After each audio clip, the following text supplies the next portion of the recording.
ya, monggo silahkan masuk. Ya. Silakan duduk Bu. Iya. Ini dengan Bu siapa nggih? Saya Bu Dewi. Dengan Bu Dewi ya. Bu Dewi selamat pagi ya Bu ya. Perkenalkan, saya bidan Putri, bidan yang jaga hari ini. Ini Bu Dewi, ada yang bisa saya bantu? Jadi saya mau KB Bu. Mau KB.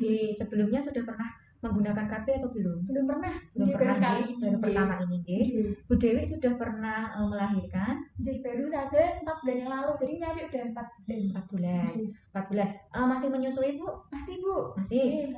Itu disusui ASI saja atau ada tambahan susu formula, ada sambungannya? ASI total nggih. Ibu sudah masih nifas Bu ini? Enggak Bu, sudah selesai. Kapan ya lupa Ibu, tapi sudah selesai. Tapi sudah selesai nggih? Sudah selesai. Itu pas nifasnya itu deres nggak Bu pas mau selesai itu? Enggak terlalu sih Bu, waktu awal-awal. Nggak Waktu terlalu. terakhir itu udah enggak terlalu, udah kayak mens yang mungkin hari ke 2-3 gitu. Oh gitu. Iya. Udah haid setelah nifas itu udah dapat mens belum Bu? Belum sih Bu, cuman flat-flat gitu. Tapi ya saya tahunya itu haid gitu, tapi cuma flat-flat. Oh berarti kemungkinan itu nifasnya belum selesai Bu. Oh gitu. Oke iya, kalau mens kan berarti sudah kembali hormonnya seperti semula, darahnya sudah segar seperti itu. Kalau itu berarti mungkin masih masa nifas. Kalau sekarang ini masih bersih nggak Bu? Ini masih ada flek. Oh masih ada fleknya. Nah dari nifas itu sampai sekarang, mohon maaf sudah berhubungan atau belum? Belum pernah Bu. Belum sama sekali nih. Ini kan ya, soalnya kan saya memastikan ulang ya Bu ya. Takutnya kalau ini ternyata sudah subur. Nah kira-kira Ibu mohon maaf ini punya riwayat penyakit khusus gitu nggak? Alhamdulillah tidak ada sama sekali nggih. Normal semua. Ibu merokok mboten? Alhamdulillah. Tensinya juga tinggi mboten? Normal semua. Normal terus nggih. Enggak ada riwayat sakit yang berbahaya nggih Bu nggih. Nah, Bu, sebelumnya itu pas sebelum hamil itu mensnya teratur nggak? Alhamdulillah teratur Bu, tiap bulan pasti dapat. Tiap bulan pasti dapat terus nggih, berarti siklusnya normal. Ini Ibu sekarang sudah punya pandangan KB mau KB apa gitu nggak Bu? Kemarin itu dikasih tahu sama ibu saya, katanya itu bagusnya kalau buat yang menyusui itu pil gitu Ibu. Tapi ya makanya suruh memastikan sebentar lagi gitu. Tapi untuk suaminya juga sudah menyuruh untuk KB. Iya kemarin sempat bilang pokoknya ini langsung KB aja dulu karena kan adik biar ASI full nanti sampai 2 tahun gitu nih. Nah makanya cuman pokoknya KB dulu, nanti KB-nya apa dikonsultasikan dulu aja sama ini. Oh gitu, berarti suami maksudnya juga bersedia kalau ibu itu nanti bakal KB gitu loh di sini. Jadi saya jelaskan ya Bu ya. KB itu kan ada 2 macam ya Bu ya. KB hormonal dan KB non hormonal. KB hormonal itu kan ada seperti pil, suntik, implan atau susuk yang dipasang di bawah kulit sini. Itu kalau yang non hormonal itu kan seperti kayak kondom dan juga AKDR atau IUD yang dipasang di dalam rahim ngoten iku Bu. Nah, ini Ibu saya bantu memilihkan metode KB yang sesuai dengan kondisi Ibu saat ini menggunakan ABPK. Jadi ABPK ini adalah alat bantu pemilihan kontrasepsi. Nanti didampingi dengan menggunakan metode roda klop. Ini mohon maaf, ini roda klop saya ini baru kesensal, jadi nanti saya tunjukkan pakai HP ya Bu ya. Itu sama saja. Nah ini loh Bu, AB-nya itu macam-macam. Kalau implan itu seperti ini Bu, yang 2 batang yang nanti dipasang di di bawah kulit ini di lengan itu. Lalu ada ini AKDR yang nanti dipasang dimasukkan ke dalam rahim. Nah kalau pil itu kan seperti ini. Nah kalau Ibu sekarang itu kan posisinya baru ini ya menyusui ya, atau metode amenor laktasi, jadi full ASI tanpa ada susu formula dan adik juga disusukan setiap saat. Dan ini kalau suntikan ya seperti ini, kondom seperti ini. Gitu ya. Nah ini saya bantu menggunakan roda klop tadi ya Bu ya. Nih, jadi seperti ini Bu, roda klop itu. Nah, di sini itu kan ada klasifikasinya banyak ya Bu ya. Mohon maaf, tadi kan Ibu kan juga tidak ada riwayat penyakit. Ibu merokok betul Bu? Enggak merokok, lalu tensinya juga normal juga. Nah, ini saya bantu memilih ya Bu ya. Ini berarti kan Ibu masuknya kategorinya itu nih. Kelihatan betul Bu? Kelihatan ya. Masuknya kan kategorinya di pasca persalinan dan menyusui. Dan adik tadi kan masih usia 4 bulan. Berarti kan ini masih masuk ya Bu ya kategorinya 6 minggu sampai dengan kurang dari 6 bulan.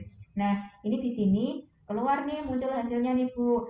Di sini nah, seperti macam-macam KB tadi yang saya jelaskan di sini kan ada yang hormonal kombinasi, ada yang kontrasepsi pil progestin, kontrasepsi suntik progestin, implan, AKDR yang levonorgestrel, AKDR copper itu mendukung untuk metode KB Ibu saat ini. Cuman kalau di sini kombinasi ini kan tidak termasuk Bu untuk jenengan, karena kalau kombinasi nanti bisa mempengaruhi produksi ASINya jenengan. Jadi yang sesuai ini yang isinya yang progestin saja, yang itu tidak mempengaruhi ASI. Nah, di sini itu sesuai semua Bu satu. Nah, tadi kalau Ibu kira-kira sudah ada pandangan belum mau KB pakai yang apa pil itu tadi ya Bu ya? Pil aja Tetap pil tadi. Nah, tidak berani kalau pasang-pasang ya Bu. Ya, ini kalau pil kan berarti sesuai ya Bu ya sama kondisinya Bu jenengan dan bisa digunakan. Ngoten. Tapi kalau pil ya itu Bu jenengan nggak boleh lupa minumnya harus minum setiap hari. Nah, ini saya tunjukkan dengan alat bantu pemilihan metode kontrasepsi tadi yang pil ya Bu ya. Jadi jenengan mau yang pil. Nah, ini seperti ini Bu nih. Yang perlu diingat kalau minum pil itu harus setiap hari. Soalnya nanti kalau misalnya ibu lupa minum, kemungkinan bisa terjadi kehamilan. Jadi misal jenengan minumnya malam jam 9 mau tidur, besok waktunya juga sama terus. Oh begitu, harus ya, sesuai harus sesuai. Terus apa namanya? Pasti ada efek sampingnya Bu semua KB, apalagi hormonal. Tapi hal tersebut ya nggak mengganggu lah Bu. Misal mengganggu, nanti kan bisa kembali ke bidan lagi ke tempat jenengan memilih metode KB-nya itu. Lalu sebelum pilnya habis, nanti jenengan juga harus segera kembali, jangan ngepasi, aduh pilnya kok ini tinggal satu besok ke bidan gitu. Jangan, kalau misalnya masih kurang 5 atau 6 gitu langsung saja gitu, nggak apa-apa, jaga sebelum seminggu gitu ya. Betul. Terus nanti kalau misalnya jenengan punya ada gejala seperti rasa nyeri di perut, dada atau di kaki, terus kepalanya semakin berat, sakit, pandangannya kunang-kunang gitu, nanti bisa langsung kembali ke bidan gitu. Nah, ini bagaimana kalau ibu nanti lupa minum pil? Nah, kalau misalnya hari ini ibu lupa minum pil satu, segera diminum pas ingat. Jadi harusnya jam 9 malam minum ya Bu ya. Lah jam 11 kok kelir, apa jam 12 malam kelir, langsung diminum saja. Enggak apa-apa berarti. Enggak apa-apa, langsung diminum. Nah, terus yang selanjutnya pilnya diminum sesuai jadwal sama. Jadi misalnya tadi jam kok ingatnya jam 12 sampai jam 11 dilanjutkan aja jam segitu. Mungkin lanjutkan saja. Setiap hari tetap satu gitu. Nah, kalau lupa minumnya itu 2 pil, kok 2 pil berarti 2 hari kan lupa gitu ya. Berarti nanti misalkan jenengan pas mau berhubungan, itu kalau bisa pakai kondom dulu Bu. Oh gitu. Amannya, nggih. Jadi selama 7 hari itu jenengan nanti pakai kondom. Pakai kondom terus. Itu ngoten nggih Bu nggih. Berarti kemungkinan bisa loss ya? Iya, bisa loss. Pokoknya kalau kayak pil, suntik itu nanti apa namanya? Nggak boleh lupa. Kalau suntik kan juga gitu, nggak boleh lupa jadwal suntik, nggak boleh terlambat.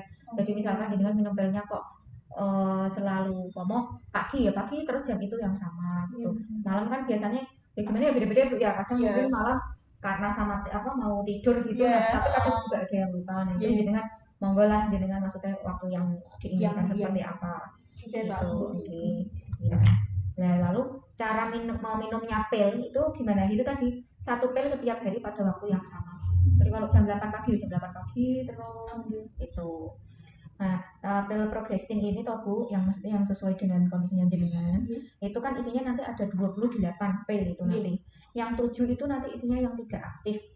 Biasanya nanti diminum itu ketika pas jenengan dapat. Oh, gitu. Berarti dapat. Jadi kan nanti gitu Bu. Ya, nanti kan tetap diminum tapi urut Bu. Tapi urut seperti ini nanti sesuai tanggalnya. Misalkan hari ini tanggal 16 ya Bu ya. Ya, diminum disesuaikan. Ini nanti biasanya pas jenengan sama jatah, misalnya pas mens gitu, langsung bisa minum yang 7 ini. Oh, gitu. Gitu. Itu warnanya nanti putih Bu, yang 7 itu nanti. Jadi beda dengan yang sebelumnya. Nah, semua KB itu pasti ada efek sampingnya ya Bu ya, terutama yang hormonal. Nah, tidak berbahaya dan juga yang penting nggak ada penyakit-penyakit yang membahayakan, itu aman ya Bu ya. Itu biasanya yang umum dialami itu seperti ya kayak mual-mual, terus nanti awal pemakaian pertama itu seperti cuman ngeflag gitu aja, jadi nggak langsung kayak nanti media gitu, enggak, itu ngeflag terus sakit kepala tapi ringan, bukan yang kayak migrain atau sakit kepala ngeflag gitu, enggak. Terus biasanya nanti juga payudaranya juga nyeri, sama ada perubahan berat badan. Perubahan berat badan nanti tergantung hormonnya, jadinya bisa naik atau mungkin malah bisa turun atau stabil. Itu beda-beda pada setiap wanita. Lalu nih yang tidak bisa minum pil, yang tidak boleh gitu, seperti ibu yang merokok usianya udah lebih dari dari maaf 35 tahun, terus merokoknya sehari juga lebih dari 12 batang, itu tidak boleh. Lalu memiliki penyakit gangguan jantung, hipertensi, itu juga tidak boleh. Lalu seperti pasien yang sedang menyusui yang sudah apa namanya kurang dari 6 minggu setelah melahirkan, itu juga tidak boleh karena nanti kan mengganggu asinya. Terus dicurigai hamil itu juga tidak boleh, dan nanti kan efeknya kepanjangan, tetap ada efeknya ke janinnya. Lalu menderita seperti penyakit khusus, mohon maaf, seperti kayak kanker payudara seperti itu juga tidak boleh. Itu kalau jenengan tadi kan alhamdulillah sehat ya ibu ya, sehat. Nah ini ya bu ya, minum 1 pil setiap hari ini efektif dan mudah untuk berhenti. Jenengan tidak perlu ke bidan lagi untuk ibaratnya saya mau berhenti gitu, nggak usah gitu, jadi bisa berhenti saat itu juga. Berbeda dengan kontrasepsi yang seperti kayak implan, IUD, itu kan butuh kita untuk membantu untuk melepasnya. Nanti kalau pakai pen ini biasanya juga mengurangi perdarahan, mensnya itu nyerinya juga nggak begitu sakit gitu. Efek sampingnya tidak berbahaya kok bu, efek sampingnya tidak berbahaya, cuman ya ini itu nggak bisa memberikan perlindungan seperti kayak infeksi menular seksual, tidak seperti kayak kondom itu tadi. Ngoten ya bu ya. Ya gitu ya bu ya. Terus ini saya sudah menjelaskan ya, kira-kira ibu ada pertanyaan nggak seputar ini tadi, atau sudah paham, atau mungkin masih mengganjal atau pengen ganti metode KB yang lain? Apa nanti ya bu ya, saya konsultasi sama suami lagi. Soalnya kayaknya kalau nanti buat delala saya kerja gitu nantinya gitu, kok kayak enak setiap hari takutnya kayak kelupaan apa nanti ya gimana bagusnya gitu aja bu. Saya yang penting tanya dulu nggak apa-apa boleh. Yang penting kan jenengan tadi sudah ada pandangan menggunakan KB pil itu seperti apa, kan jenengan tadi pengennya pil, jadi saya menjelaskan lebih detailnya tadi yang mini pil yang tidak mengganggu produksi ASI gitu. Nanti ya apa yang saya sampaikan nanti ya disampaikan ke suami tadi, kalau yang hormonal itu seperti ini, yang non hormonal seperti ini. Lalu ada beberapa efek sampingnya juga, tapi juga efektif juga. Ini ibu berarti sudah paham dengan penjelasan saya? Oke, kalau sudah paham, nanti misalnya kok sudah sama suami sudah sama-sama sepakat bersedia menggunakan mini pill ini, besok ibu bisa kunjungan ulang ke sini. Untuk bisa langsung nanti saya kasihkan nanti pilnya. Oke, ngoten nggih ibu. Ada yang mau ditanyakan lagi? Sudah ibu. Sudah. Soalnya juga kayaknya sih kemarin mikirnya pil gitu, tapi kok ya nanti dilihat aja bisa setiap hari apa enggak bu, nanti suami mau inget ke.